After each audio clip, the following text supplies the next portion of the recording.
স্বামী তখন সামনের দিকে তাকাতেই অবাক হয়ে গেল, কারণ তার সামনে পুলিশের ড্রেস পরে দাঁড়িয়ে আছে ফাহিম, তার বন্ধু। এদিকে ফাহিম মনে মনে ভাবছে, ভালোবাসার জন্য মানুষ কি না করতে পারে।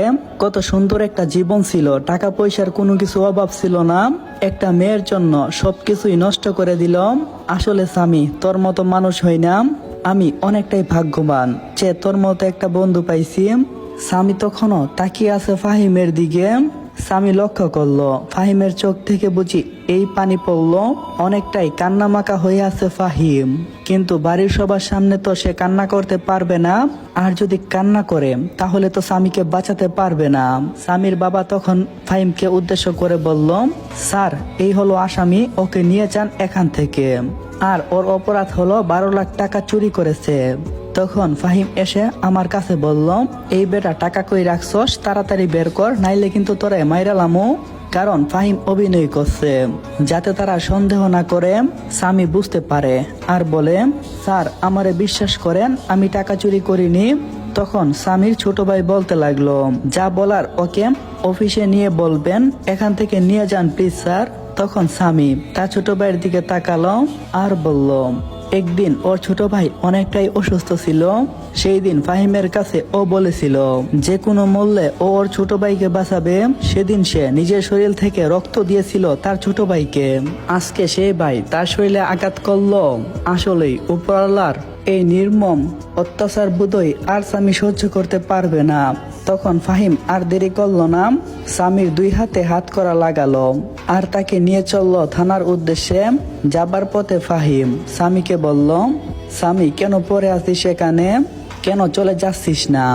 স্বামী তখন বলল, তুই তো সবকিছুই জানিস, আর আমি ভেবেছিলাম যে আজকে চলে যাব এখান থেকে, কিন্তু পারিনি। অনেক চেষ্টা করার পরেও আমি পারলাম না যেতে।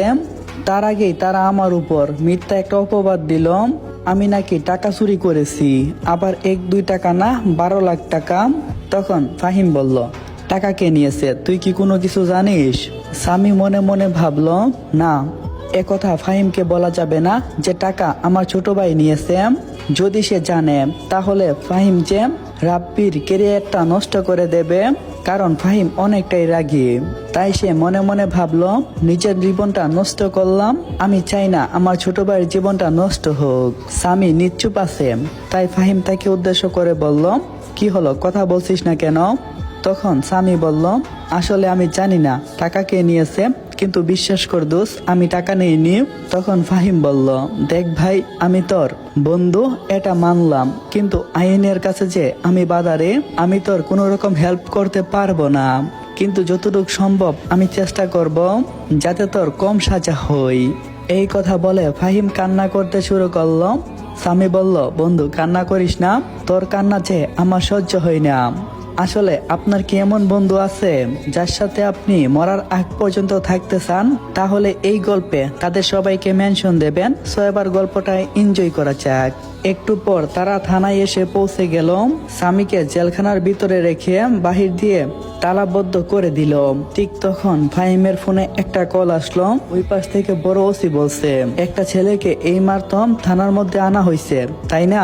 ফাহিম উত্তরে বলল, হ্যাঁ, ওই ছেলের বাপ আমার কাছে নালিশ দিয়েছে, এই ছেলে নাকি একটা চোর, ও নাকি টাকা চুরি করছে। ফাহিম বলল, জি স্যার। ওই পাশ থেকে অফিসার বলল, তাহলে এবার তোমার করণীয় কি?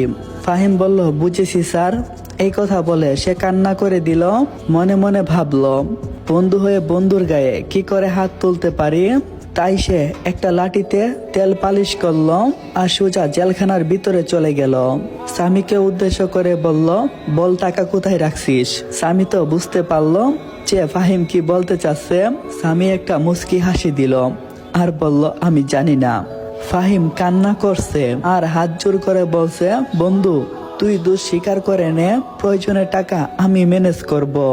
স্বামী বলল, মিথ্যা অপবাদ আমি আমার কাঁধে নিতে পারবো না, প্রয়োজনে তুই আমাকে মেরে ফেল। ফাহিম বলল, প্লিজ ভাই, বিশ্বাস কর, আমি যে আর পারছি না। তখন স্বামী ফাহিমের কাঁধে হাত রাখলো আর বলল, যদি তুই আমাকে কখনো বন্ধু মনে করিস তাহলে তুই আমাকে আঘাত করবি, যতক্ষণ পর্যন্ত না আমি মারা যাব। ফাহিম বলল, আমি পারবো না, কারণ এই চাকরিটা যে তোর দেওয়া, তোর সাপোর্টের জন্য আমি এই চাকরিটা পেয়েছি। সাইমন বলল, দেখ ভাই, এটা হলো নিয়তির খেলা, উপরওয়ালা কখন কি চাই ওইটা মানুষ জানে না। তখন ফাহিম আর নিজেকে ধরে রাখতে পারলো না, হাতের মুঠো শক্ত করে স্বামীকে 2টা বাড়ি দিতেই স্বামী কেঁদে ফেললো, সাথে সাথে ফাহিমও আর সেখানে থাকতে পারলো না, সোজা বের হয়ে গেল আর কনস্টেবলকে বলে আসলো। কনস্টেবল বাহির থেকে দাঁড়িয়ে দাঁড়িয়ে এসব দেখছিল আর কান্না করছিল। কনস্টেবল বুঝোই মনে মনে ভাবছে, সকল বন্ধু যদি এমন হতো, বন্ধু সকল বিপদে যদি বন্ধু পাশে থাকতো, তাহলে হয়তো কোনো কিছুই অসম্ভব হইতো না। কনস্টেবলের কি করা, স্যারের অর্ডার যে তার মানতে হবে, তাই ভিতরে ঢুকে ইচ্ছে মতো স্বামীকে মারতে শুরু করলো। 3 দিনের রিমান্ডে দেওয়া হলো। স্বামী যেন এখন নড়তে পারছে না, অনেকটাই ক্লান্ত সে। এভাবে কেটে গেল 2টা বছর। 2 বছর পর